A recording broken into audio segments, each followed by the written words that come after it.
Good morning. Thank you all for joining us this morning for CGMA's interview with the masters. Quick reminder that registration for CGMA class is now open. Today we have a wonderful character and visual development artist, Brett Bean. Brett teaches the CGMA master class of fundamentals of character design. It's a great class for those looking to master character design and a great foundation class for those just getting started too. As always, these interviews are conducted as open forum, so feel free to ask questions anytime, and we'll do our best to get to them as soon as we can. And without further ado, Brett Bean.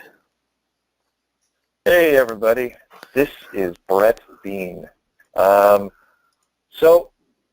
guess I'll go over a little bit about who I am. I'm going to show my screen here. Monitor 2. Can you guys see that? Yes, I can see. Yes? Yes. All right. So basically this is sort of the map I made real quick to explain me as an artist and as a human. I guess I've made it into a tasty pie chart. Hopefully I'm sharing the right screen so you can see the tasty pie chart. Basically as an artist, a lot of these things a lot of people talk about style and influence, like how you came about. And these are the things that sort of, through my formative years, have kind of shaped me. From the 1977 version of The Hobbit was a Rankin Bass movie, and that was like the first time I was introduced to animation. I got into that before all the other Disney stuff hit me, because that was just like on TV, and I was blown away. And then my audience that follows me, and my clients actually help shape my art and my definition of artistic self. Growing up, Calvin Hobbes, Star Wars, and the Dark Crystal. I'm a big influenced by directors, how they film, how they use their camera to tell stories, and their storytelling abilities. Peter Jackson, George Lucas, Jim Henson, Joss Whedon, like the way they set up their stories and the way that they present themselves as auteurs and artists themselves. I look up to them. Of course, everyone has a burning desire for approval. Mine is from fatherly approval, so I have to put a little tiny widget in there. And of course, as artists, we want the rest of the world to acknowledge us and our hard work as well. So there's this burning desire for the rest of the world's approval. And just wanting to matter, just in general, like do your part for the community. So I do a lot of Q&As with people on my Tumblr and try to help out at cons when people bring their portfolios, because it's, we're all part of the big community, and then you feel like you're giving back when you get it to you. And then comics, I'm a huge comic book nerd. So do you want me to kind of go over like where I kind of got my start? Yeah, does that sound?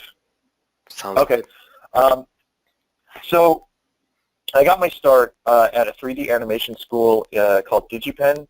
It was in Seattle, Washington. I tried to get into a couple. I got into a couple art schools, but I couldn't get the funding for true financial aid, so I had to drop out of Cal Arts and Savannah College of Art and Design. And so I found that I could get a personal loan, and so I paid for my entire school. But now, of course, I was 27 when I went to art school, so I was much older, and I finally found a way to get to art school. So all these trials and tribulations to get there. So I started out as a 3D modeler. So I worked on the Siphon Filter video games and SOCOM Navy SEALs for Sony, but I was making 3D assets. So I was literally making Poland for these SOCOM Navy SEALs to run around and shoot. And so I did that for a couple of years, and it got very tiresome, and it wasn't really what I wanted to do. But I was making really good money, and I got really high up. And then I asked the people at Sony, I said, like, hey, can I transition to concept art? That's really what I want to do. And I said, even if it's 25, 75, I'll keep doing modeling. And they said no. And so I worked another year, and then got married. And then I just asked her, I said, like, now I have like mental support. Can I go and try to do this? And she said yes. So I went upstairs to Sony. I said, I need to do concept art, 50-50. And they said no. And I said, okay, I'm leaving. And they said, okay, we'll give you $20,000 more a year to stay. Now, that's the part where I didn't tell my wife at the time, but I went downstairs and asked her if I could quit.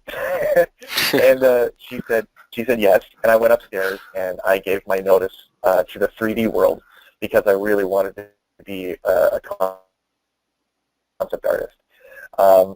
And so I did. I quit right there. But they were awesome and they were very happy with me, but there was just no place for. They already had a full staff of concept art, so they couldn't actually do anything. But they tried to call my bluff, and then we packed up a small U-Haul and started taking side classes wherever I could to learn from, and kind of just picked and chose my career and character design and sculpting, things that I thought would help me. And then from there, I got my first foot in the door and moved to Austin, Texas. I bounced around to everywhere, and then bouncing around to so many different jobs. Austin, Texas, San Francisco, and then Seattle, and then California again. And that's when I decided to go freelance, so I didn't have to keep moving my life around to new areas, which was really annoying. And so I've been freelancing for the past 6 years and just working from home and have my own studio. So that's kind of where I'm at now, is I work for my clients and work for myself and do my own things. So Awesome. that's kind of me. That was a long nutshell, but that's me in a nutshell. Great. Is there any work you could show that you've done for your clients in the past, or? Sure. I've got a couple folders to show off. Cool. I can do clients first, and then we'll do personal. Yeah. All right. So these are some random things, and everybody can still see the screen, hopefully. So yes. This is a redesign of the Haunted Mansion, and sort of rethinking for Disney, how they could do the trees to be more evil and little ghosts that are in the fence. And this was for a video game project, and so this was just some quick pitches that they wanted. Usually I work in black and white or pencil sketches, depending on how fast I have to do them or what the client wants. And I try to have enough different mediums to work in, so depending on what they want to see or what fits their aesthetics, I kind of work within that boundary. Instead of saying, I have this style and that's all I do, I try to fit their mold. It's much easier as a freelancer because you'll get more job opportunities if you're more of a generalist and kind of mold around them than just saying, this is what I do, take it or leave it. It's a little harder to find regular work, as a freelancer. So, some other things for freelance clients. So, and I was a lead designer on Slugterra for Disney XD and Nerdcore. So this is sort of a lot of the work that goes in, and of course this is only one portion. I probably did 20 times, so probably 30 times this amount of work just trying to figure out this main character called Burpee, where he's on fire, and then we go from these little tiny sketches of how far do you want to go, and then once you start to hone in on the character, you start to play with the colors and go, oh, do we want to make him more of a sleek, whale-ish type of machine? Now, of course, this is also when everyone was in love with the dragons from How to Train Your Dragon. Oh, right. So I was asked specifically to sort of get it to there and then keep trying to push them away from it. How about we go these other directions? How about we change? But of course, and he did end up. So that's him down here. So he ended up changing overall. But that was sort of when you work for these clients, that's just what you kind of do because you want to fit their mold, what they want. But we ended up making lots of different creatures for that. And so you would do all these little silhouette studies, and then usually the client would say, oh, okay, I want the wings of this one, and I want the head of this one, and then the legs of this one. And then you make this Frankenstein monster, and then you put them together to make the design.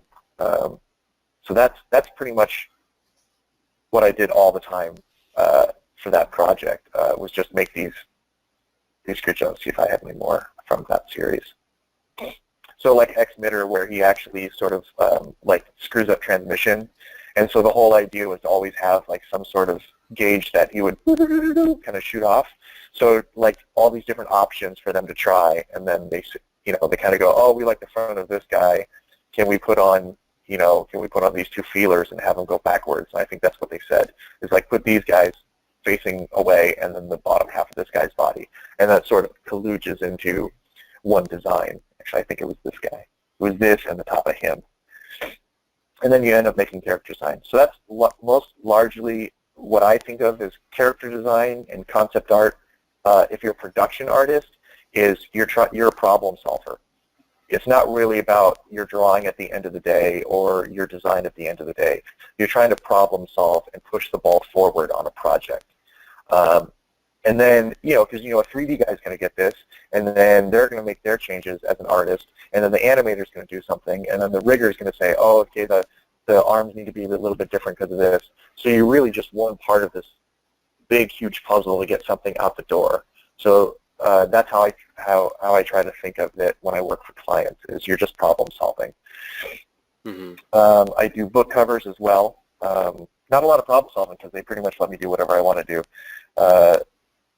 And this is for another video game where I was doing Disney Princess, but like a sort of a go-getter Disney princess.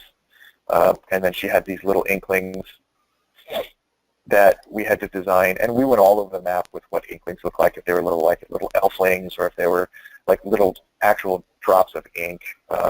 But these were sort of the finished designs of these characters. And sort of, the play off the character design is there are two parts to character design. There's the design aspect, and then there's the character aspect. And I think a lot of people don't try to add in both of them. They think they're just one thing. But really they're two different ideas, because the character's gesture and who they are as a person.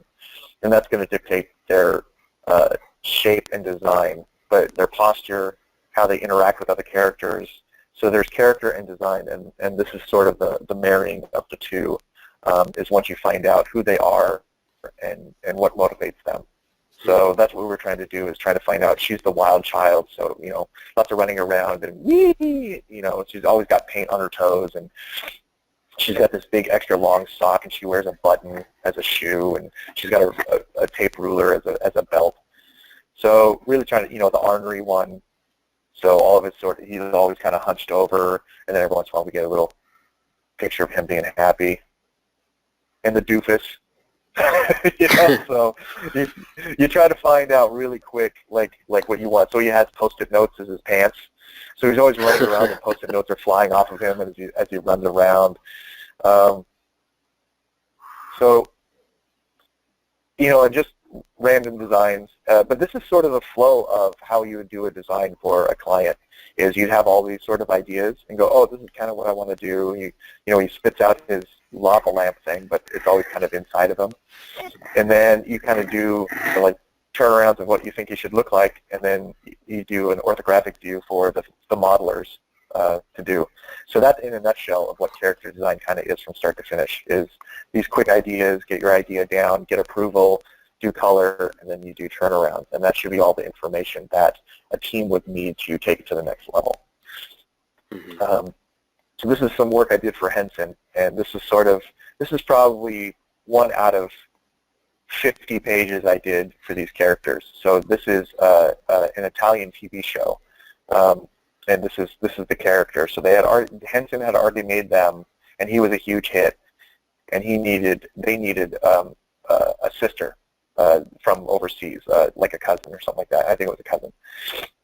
And so my job is to sort of keep within the aesthetic of what Henson already did, but sort of bring in a new element to be a little girl. And so that ended up being all the work, and then this ended up being the final design.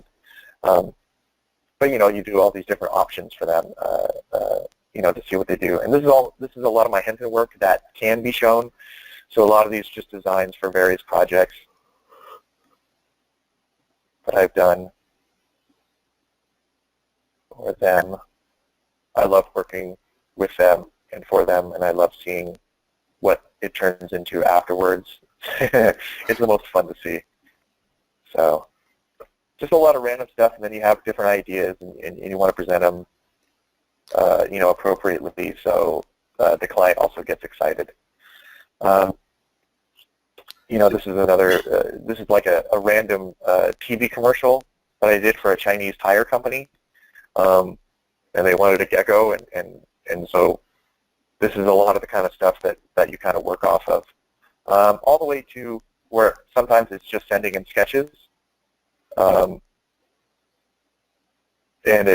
you send stuff in. This is for a feature film in China, and you kind of give them choices if they like do any of these work, and sometimes it does, sometimes it doesn't, and then you kind of go on and go about your day, and all the way up to full paintings. I was doing this for client work as well, and I had to base this stuff off of 3D models that were already finished. So then I had to bring in the aesthetic that I bring in, and then put them in environments and work on them. So that's sort of a marriage between, and that's actually the hardest thing, is when you're trying to adhere to somebody else's design sense and then bring in your own. That's the toughest thing for me, because those designs are already done, and I think they're fine choices, but I would have done them differently. But I have to kind of give them what they want, so it's actually the hardest thing to do. And this is some work that I did for Shadow Machine on a pilot that was going to be claymation, and it was looking really cool. And it was on Amazon. The pilot was on Amazon. But this is sort of the work that you go through, is you do all these sort of silhouettes and these really simple changes. Like there's very little nuance in these, but that's when the director goes, give me 20 different noses. Then you just go, okay, boom, boom, boom, boom, boom, boom, boom. Which nose speaks to you, director? And that's the thing, is like none of them are right or wrong. It's just subjective to whoever's in charge of your decisions. Sometimes it's you, and that's why it's personal projects. When it's somebody else, you're really kind of doing something for them. You're just problem solving. So hopefully that makes sense. But that's a lot of the client work that I can show. You can probably see a lot more on my website, but I don't want to bore you to death with just showing image after image. But I can go through the personal project real quick if you would like. This is some of the work that I do, from pencil sketch all the way to finishes. This is actually for a personal project here. I was going to do a short story, comic book format. So this is me messing around with one of the characters and like seeing like how far I want to go with detail, or how simplified and crazy, or do I want him skinny or big. So that's just me trying to find my own personal range. Let's see, so I'll do the pencil work first. So every morning on my Instagram account, I pretty much draw every day, and then I post them in the morning. It's just my sort of wake-up call to myself. So I'll go to a coffee shop, or I'll go get coffee, and I'll just sit at my desk and just kind of just start to draw and start to find shapes, things that are interesting to me, and just kind of go with it, trying to find emotion, or an idea that has inspired me, Or I'll draw people that on my way to the coffee shop. I'll just draw, that's assignments that I usually give, is observing is such a big part of being an artist, observing the world around you and taking inspiration from that. So a lot of times I'll just sit there, and then somebody will be in line, and I'll go, oh my gosh, that person's awesome, or I love their hair, or I love the idea behind them. And so I will start to draw them, my version of them. So there is a big difference between drawing somebody because they're paying you to draw a portrait of them, and then there's a difference between drawing the idea of them because they inspired you. So I use them as my jumping off point, but I'm not drawing this woman to give her the drawing and she pays me and I go, great, now you can put it on the wall and sue. I'm using the pieces of her that I thought compelling, and then getting rid of the rest of the information I don't need. But all the way to the point where people ask me, what tools do you use? I like to use everything. So to me, it's not the tool you use. This is just a crayon that I used when my son and I were drawing. So this is my wife's drawing. I think that is a person's face, and then that's my son, and there's me. So, but we just used crayons. So I like to kind of point out, especially in my class, that it's not really about what tool you use. The designer's inside, the artist is inside, and you should be able to use lots of different things to be able to bring that out. I'll do silhouettes and just sort of bring out characters that way and just mess with shapes. These ones are just straight up paintings of the bounty hunters. I'll mess around with head sketches, just to try to find shapes, and then full bodies. Just try to find interesting things to say, and then I'll go into like full paintings when I find ones that I really like.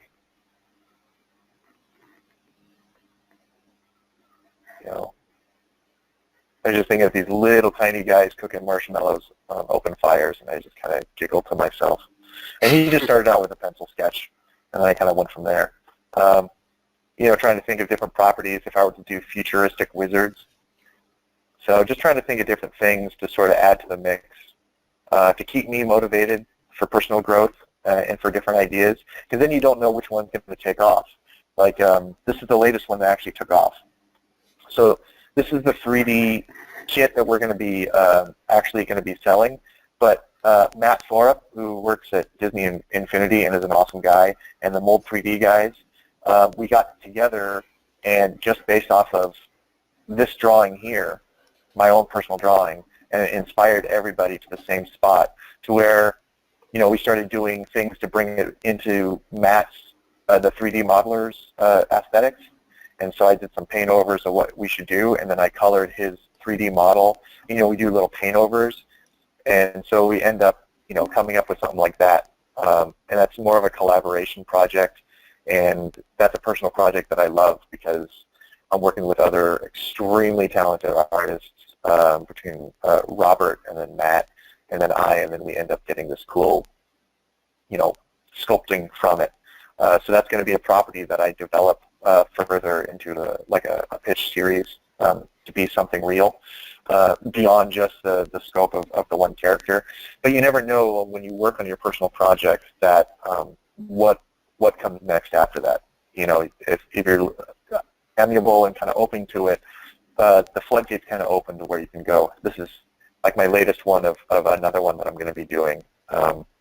In that same vein where I'm trying to come up with a story and an idea towards just a nugget of like, oh, hey, wouldn't it be cool if blank? And then I start to kind of riff off that idea, and then I end up doing some preliminary art to kind of get the idea behind it.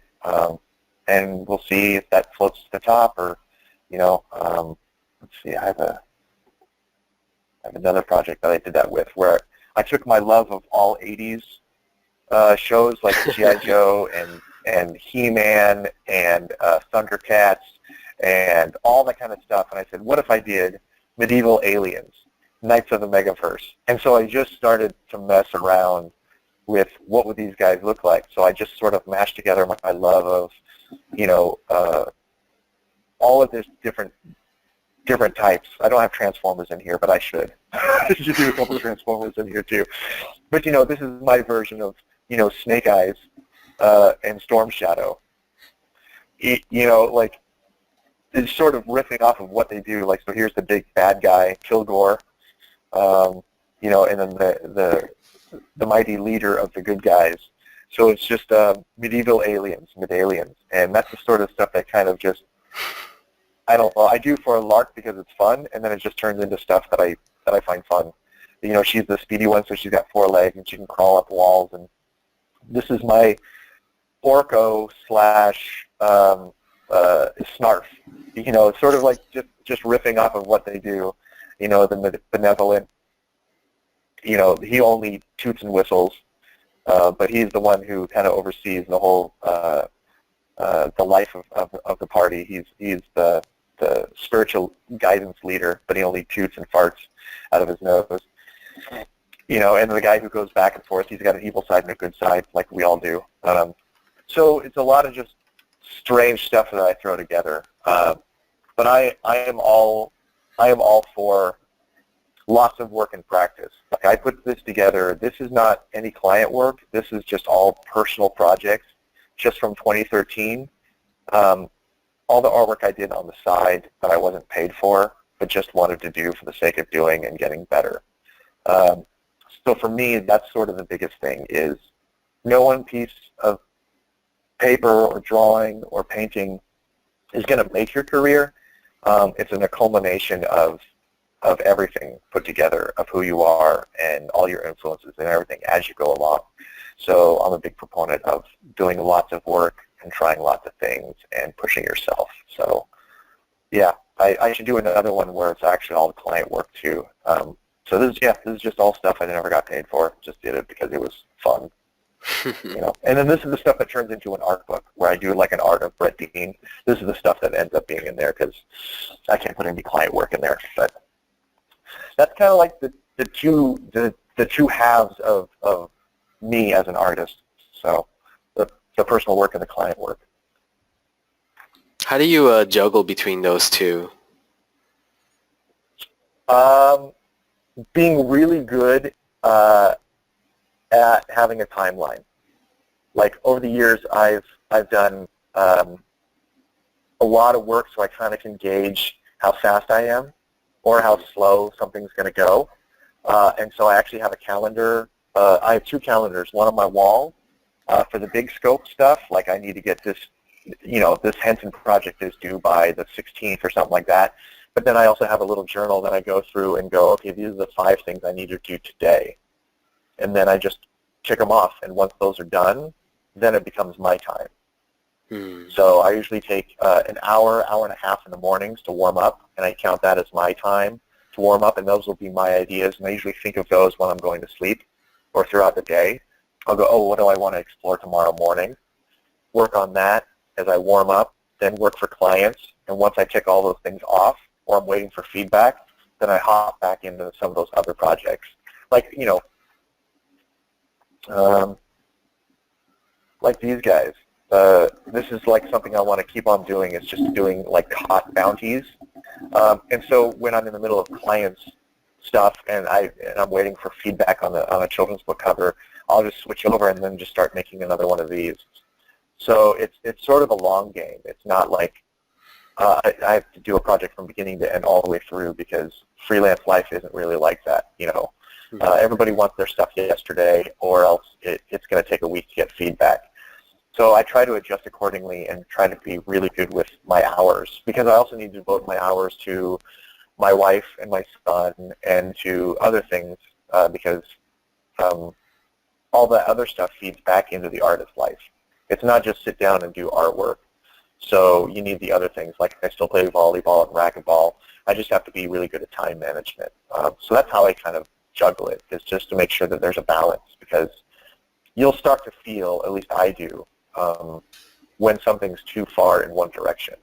And so you need to rebalance it. So I try to be really self-aware of when that happens. So. Nice. We have a question from Jamal. Do you still freelance concept art for Sony now and then? No, not with Sony anymore. They usually, so Sony, if it's video games, Sony is pretty much, they have full teams devoted to that. And for Sony, for Sony Pictures Animation, they have full teams already set up for the feature films. So not with Sony. With Sony, I was a 3D guy, so I wasn't doing a lot of concept art for them at all. Okay, cool. How was it like transitioning from 3D to 2D? Well, wonderful for me, because that's exactly what I wanted. But it's really hard. Instead of just looking at the screen, I'm just going to sketch. Sounds good. I would say it's really tough to sort of go after your dream, and then the naysayers behind that. And of course, the biggest naysayer is usually yourself. I was always, and will continue to be, my worst client. But it's scary to try to get into that stuff and to accomplish something like that. But once it starts to click, then it goes, oh, I did make the right decision. I did do the right thing. But it's really scary until it starts working out. But it's also exhilarating because it's not very often that you get to test yourself and force yourself into uncomfortable scenarios. And that's usually when I find that you know and learn more about yourself than any other time. You know, when it's comfortable, you don't really know much about yourself or somebody when it's comfortable. But when the poop hits the fan, that's usually when you start really finding out who you are. You know, when you have money to either do artwork and buy supplies or eat a good meal. Sometimes you have to relinquish the good meal. And then you start to tell yourself that this is really that important to you. And it's not until you really know that. You can say it, but it's not until you start practicing it that you truly do know if that's the case. So hopefully that makes sense.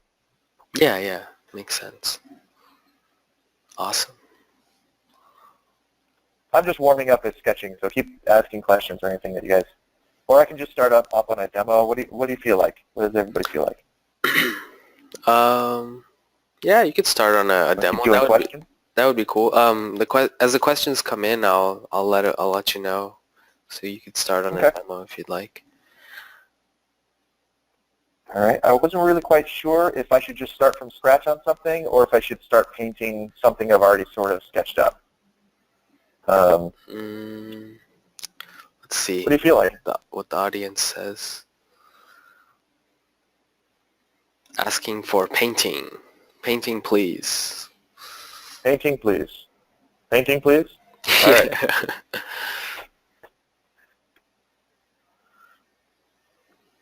So this is just a pencil sketch, and I did a couple multiply layers. Usually I have a plan of attack. I am doing this on the fly because I usually don't talk as I paint either. So we're all going to learn this at the same time. It's very challenging to paint and talk at the same time. Yeah, and to actually use your brain. I mean, I can talk and just go blah, blah, blah, but, you know, really thinking is hard. So because most of the stuff is defined, I'm just going to start blocking in just my different ideas of color that I want. I'm not really quite sure, but I think I want this head to really stand out. Make sure I don't color it yellow so it doesn't look like Skeletor too much.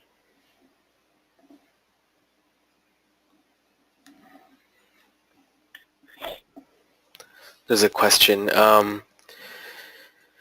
Did you have a turning point where you stopped making what you thought would be crowd pleasers as opposed to just making what you wanted to do for your personal art? I don't think that ever ends, and I'll tell you why. Because you need those people to come along with you. You need an audience, so you need to be aware of. You know, you want to satisfy your own desires, but you know, it's kind of like the sound of, you know, does a tree make a sound if it falls in the forest and nobody's there to hear it? So if you make artwork and you constantly make it because you want to make it and it's your thing, if it doesn't resonate with anybody, you have to figure out what the point is. If the point is just to make art, then just keep on trucking. If the point is to make a living off of your ideas instead of just working for clients, then I think you need to at least understand what they like and what they know. I read a lot too, so I try to understand. There are things called handles. So handles are things that the common man or common woman sort of understand and know. Like Jim Henson would make the crazy, crazy creatures, right? Like Dark Crystal. See, that's my thing about Dark Crystal. I love Dark Crystal. But to me, there wasn't a handle in there. So that's why I think the film had a harder time reaching an audience besides just the kooky, crazy ones like us, because there wasn't a handle. There was not a character that looked human. There wasn't a story about a dog. It wasn't, you know, something that regular non-Shire folk can hold on to and sort of understand. So to me, it's a balancing act between what satisfies you, the artist, creative person inside, but what, at the end of the day, what's the purpose of your art? Is it just to make it? Then you can do whatever you want. If it's to try to sell it and make a property and get paid for your idea, then I think you need to at least understand, your marketplace. So I swear I'm not trying to be a cop-out. I'm just saying. It's good to know what they want. So I don't think it ever ends. I don't think I ever turn it off and go, okay, I no longer care. Every once in a while I'll do a painting or a drawing, but I don't waste a year of my career unless it's going to, find some appeal with somebody. So. Mm-hmm. We have a question from Shirley. I'm 17 and I want to go to concept art, get into concept art. Art school is really expensive though. I'm not sure if it's worth it. What are your opinions on art school? Oh my goodness. My opinion on art school is different strokes for different folks. So some people learn better on their own. Some people are self-disciplined to be able to learn alone. If you're not one of those people, school will do good for you because you'll have deadlines, you'll have other people pushing you, and you won't be learning on your own timeline. You'll be learning on somebody else's. So if that's something that you need, then it doesn't matter what amount of money you pay if the career that you truly want is there. Like I paid my own way through art school, and I still have debt for it. But every day I get to do something that's way more enjoyable than doing what I did before, which was flipping burgers, selling pizzas at concerts, and just random stuff. So to me, it's how you learn, and then you go and find the best way that focuses on that. So I don't think school was bad or good. I don't think debt is. I mean, if debt wasn't around, if people were that worried about debt and their career, we wouldn't have a thing called doctors. We'd all just be dead at 30. So debt's not always your enemy. You just want debt for the right reasons. You don't need it to go fly off somewhere because you want to feel awesome. That's bad debt. But if it's to create your life and what you want to do for the rest of it, to me, it's not the same answer that I think a lot of other people are sort of preaching, where you don't need it. It's like, right, some people don't need it at all. But it can help a lot of people. It did help a lot of people. So it's really just how you process information and how serious you are about your craft, and in what direction you want your craft to take. Plus, you get connections, you network with other people. My first job at Sony was because of the other artists I worked with at school, which I wouldn't have had if I just picked and chose, classes here and there and everywhere. I wouldn't have gotten that first in. So it's different for everybody. So do what feels right. There's no wrong answer.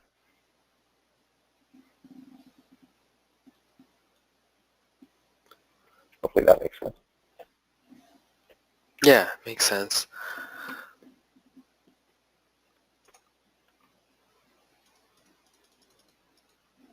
Good question so far. There's more questions. What is your take on the difference between concept art and visual design or visual development, maybe? Let's see.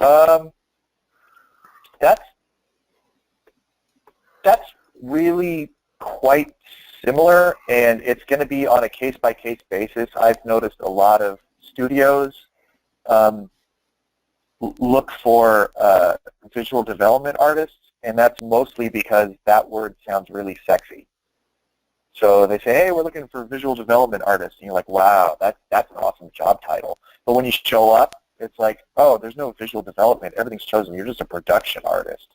So they just need you to sit in that seat and then make something based off of the design decisions that were already decided. So in concept art's the same way. Like there might be already an aesthetic already set up, So it's you sort of adhering to it. So to me, it's like viz dev is a word that the animation industry, I think, uses mostly. I don't hear it too much, and I've actually had to explain what it means to video game companies because they use concept art. So I think it's depending on where you're at, on who's asking and what position they hold, because some people are just going to say everything is biz dev, and then it's, it could be production art or it could just be biz dev. So is the work that I do for some of my clients could be either one, and it's mostly just a difference in opinion of what word to use. So.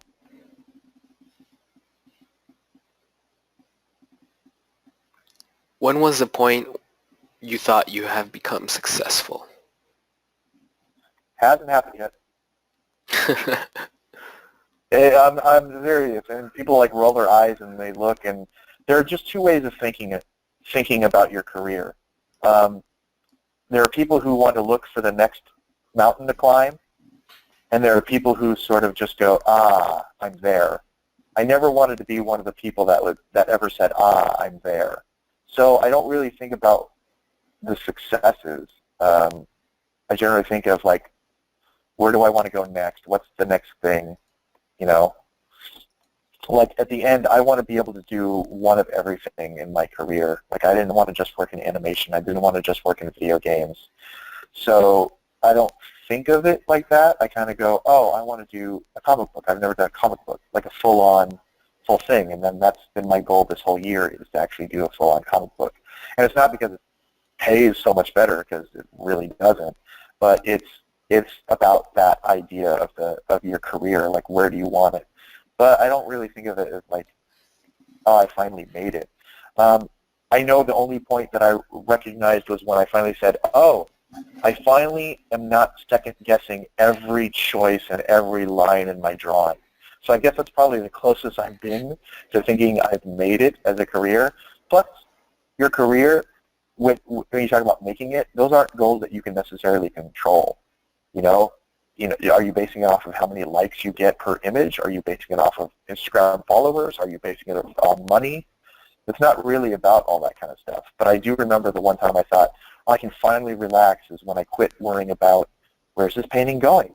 What do I do with this line? What do I do with this line? That was a good day when I realized I didn't have to really truly think about that stuff anymore. But made it, what's making it? What's making it? I don't know, you tell me, what's making it? I have no idea. You mentioned design and shape is one side of the process and character development is the other side. Are you able to expand on that? Yeah, sure. Let's do that real quick. So, let me turn this off.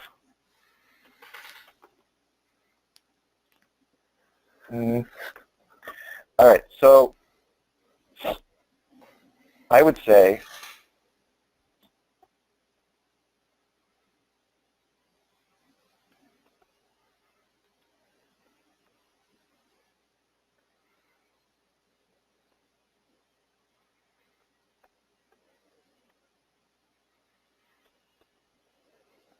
that is character. Ta-da! Super happy guy.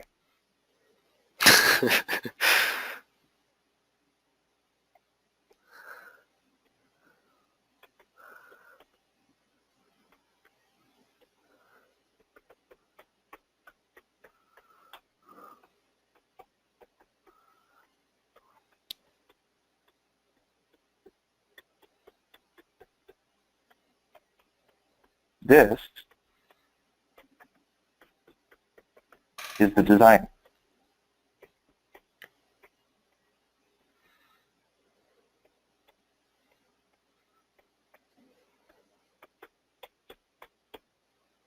And then, he's got a flowy. And yes, I should totally fix those arms so they're not going up into the top of his waist. But you get the picture. But trying to adhere to it.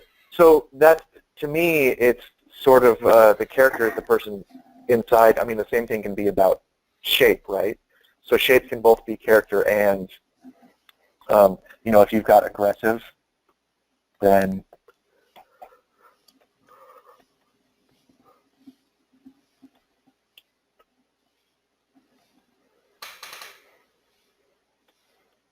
you know what shapes you play off of, right? But there's also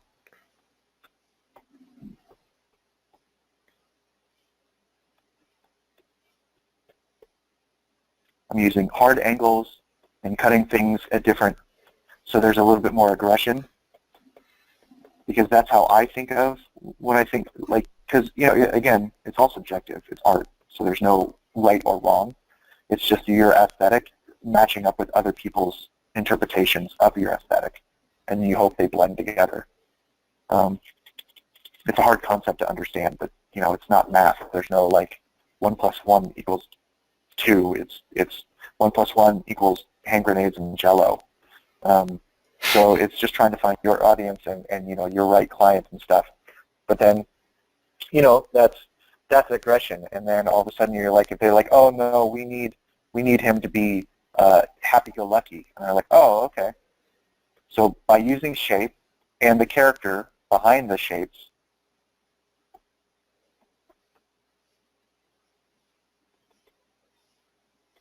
maybe he still has it pointed, but then we give him a little bit of a circular back end. He's got a little bit of a cut. We ran off his head a little bit more.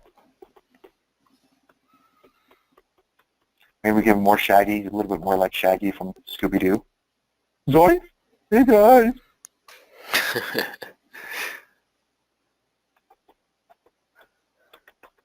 You know, so basing off your shapes, because I go, in my vernacular, I go, hey, you know what? I think circles are more appealing and more happy shapes. And so I'm going to use that as part of my thing, and hopefully my audience will understand and convey the same feeling that circular is happy and pointy is more aggressive, you know, and harder angles. So, you know, hey guys, like, you're making me even more like, maybe he's got like a little, he's got a floppy ponytail. You know, so you're sort of bridging the gap between character and design as those two concepts, and then you're mirroring the two together. That's my thought on that. Does that help explain what I mean? Hopefully. Yeah, I think so. Just waiting on response.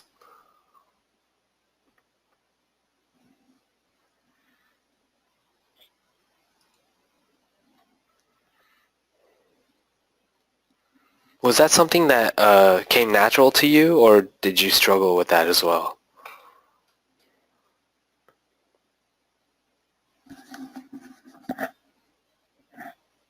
I think everybody struggles with it. The problem with online is everybody wants to show you their best face. You know, on Facebook you get to see their best days, you get to see their best artwork and everything, but nobody shows you the struggles. So I think everyone has a weird sense of like, oh, this person woke up being awesome, and it's never the case. It's lots of issues, I mean, I leave everything up on DeviantArt, so there are two types of artists. There are people who leave up their past and people who erase their past. I leave it all up there, so you can go through years and years of really, really bad being art on DeviantArt because I didn't know all that stuff, and that comes over time. It comes over self-reflection, and it comes with learning from your teachers, taking the parts that you agree with and throwing out the rest. Because at the end of the day, you're not trying to be anybody but yourself. So you listen and you pay attention to things that make sense, and then the rest of it just becomes background noise. So to me, I did not learn it right off the bat. It was over years of sort of understanding, going, why is this appealing? Why is this design cool? And not trying to copy it. And that's the difference. People try to copy the art thinking that's what made it cool. And it's not. What makes it cool is the idea behind it or the implementation of it. You know, so it's trying to dissect what you like about a certain artist and why, and going, oh, how do I bring that into my art? Not how do I just be that? Mm-hmm. So that's the sort of idea is, you know, like even if you were to take this guy.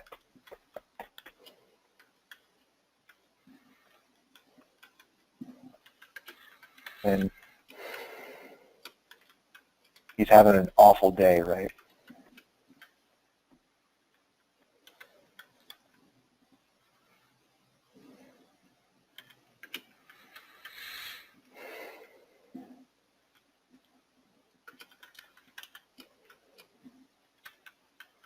So we're just using shapes.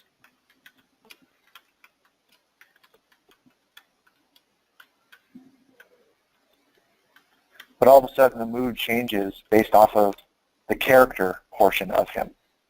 So you yourself are a character design. There's the character aspect of who you are on the inside, and then there's the design aspect of what you normally look like, what you decided to wear that day, what you went out because it was rainy, and then you have an umbrella, which changes your character design aspect, or how you even treat walking around.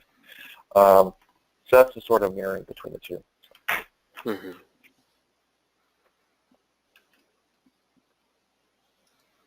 Good questions. All very good questions. You're making me think. On a Saturday, you guys. Come on. Nobody thinks on a Saturday. Come on. It's morning cartoon day. Nobody thinks on morning cartoon day. Exactly. Yeah, so we have about 5 minutes left, so if you guys want to ask any more questions, please feel free.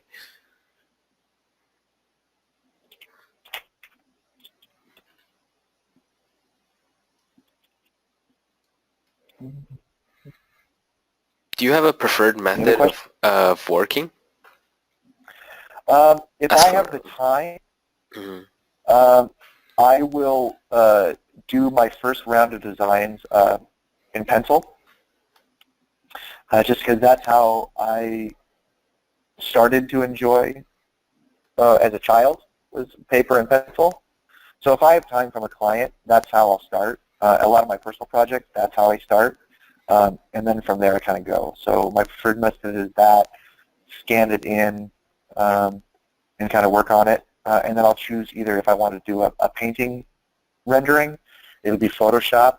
And then if I want more of like a comic book hard line, I'll ink in Sketchbook Pro and use that. What is the major difference between Sketchbook Pro and Photoshop? I would say Photoshop is more robust for getting things rendered-wise. Sketchbook Pro is a more simplified process. Not to say that it's not just as awesome as a tool, but I like the line quality and I like the feel of it. It's a little bit quicker, a little bit more towards what I like when I ink something. And Photoshop kind of chugs a little bit when I try to ink and has a hard time focusing how my hand moves. And Sketchbook Pro just feels a little bit more like there's a bunch of them, right? There's Manga Studio, there's Rage, there's so many different programs to use, and so I try them all out, and then it's just that Sketchbook Pro feels the best for my hand and how it moves across the screen. So I'll do that with my ink work. But if I'm going to paint, I'm going to paint in Photoshop. Right. Will you be selling more art books at Comic-Con this year in Seattle? I will. I'll have my new art of book. I don't think it was there last year. The one with the little monster on the cover. It's volume 3. And then I'll have all my other stuff, and I'll have art prints and everything. And then hopefully, if I have all of my stuff together, me and a buddy of mine will announce something at Comic-Con. I mean, at Emerald Con. So hopefully we get it all set up and done, and all the lawyer stuff done, and then we'll have something really awesome to share. So cool. I'm so excited for it, and I really wish I could just bless it out. Like, my body's kind of like, oh, what's it? Because I'm really, really excited about it. But hopefully it'll be soon. But it'll be one of the one of the cooler things I've ever announced. So. Awesome. Are there any particular daily routines you follow to loosen up before starting any sketches, personal or freelance? Yeah, so usually I'll do a couple different things. Well, I'll do look, draw. So that's when you see something that grabs your attention. It could be, it could be a car, whatever that you enjoy, right? It could be a car, it could be a person, it could be a bicyclist, whatever it is. And there's two different methodologies that I try to use. It's look, draw, which is you look up, you find the stuff that you like, you look down, you draw, you look back up, and you go back and forth until you have all the information that you need to finish your drawing or your idea so you can remember it. And that helps your mental Rolodex because everything that you see and identify with, things that you don't like, things that you love, colors, everything becomes part of your mental Rolodex as an artist. And so you carry that around with you forever. And so observation is the biggest thing for that. And the other one is look, then draw, and never look again. So that is when somebody's walking by and you maybe have 30 seconds to get as much information about them. The way they walk is funny, so you paid attention to them, and then they got two cool glasses on, and oh look, I can see a little bit of a butt crack, that's funny. And then as they're walking away, you're trying to gather all that information. And then once they're gone, then you sit down and you try to draw that, all the things that you remember from it. And that helps your observation skills because you're really thinking about what you remember, and you're getting rid of, because you'll naturally get rid of the information you don't like or don't want to remember. Or if it's something was so horrible you have to draw them because it was so atrocious, like, oh, I hate that sweater, I have to draw it now to get it out. Because you'll eventually use that in some character design where somebody goes, okay, this is your enemy, and then you're like, great, I want to use that sweater because it was so god-awful.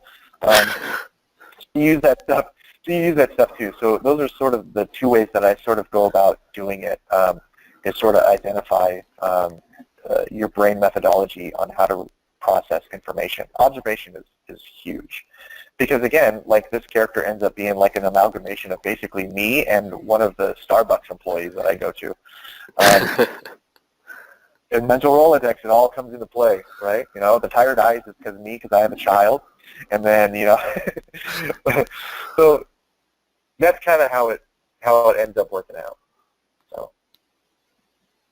Cool. Does that make sense? Yes. Are you drawing on a Cintiq or on a Wacom tablet?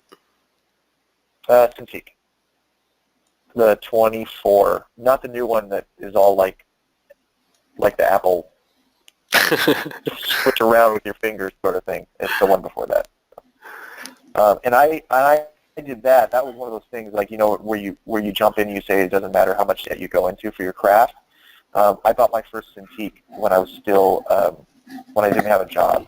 And I was like, well, if this is serious, if this is really what I want to do, then I put this on the only credit card I had. And I'm not saying it's the smartest decision, but it was one of those decisions I had to make to myself to say, all right, you're serious about this. You can't just get this and not do something with it because you're 27. You don't get to just buy something and then just, that expensive and then have it go to waste. So that was sort of like a talking to myself saying, okay, you're serious. You have to do this now. So that's what I ended up doing. And It's awesome. I can't even use the other stuff in it anymore. I have to use it simply.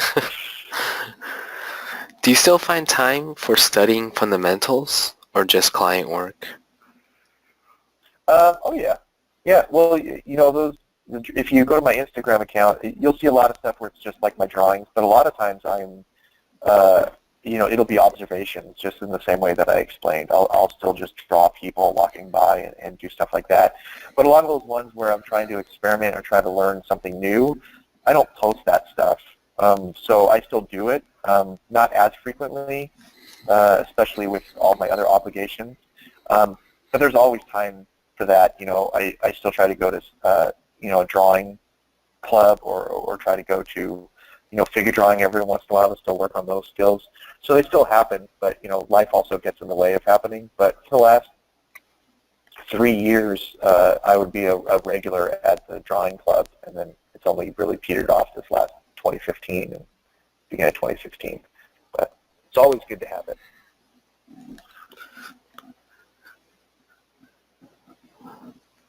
Question from, let's see, Sagan Sampson.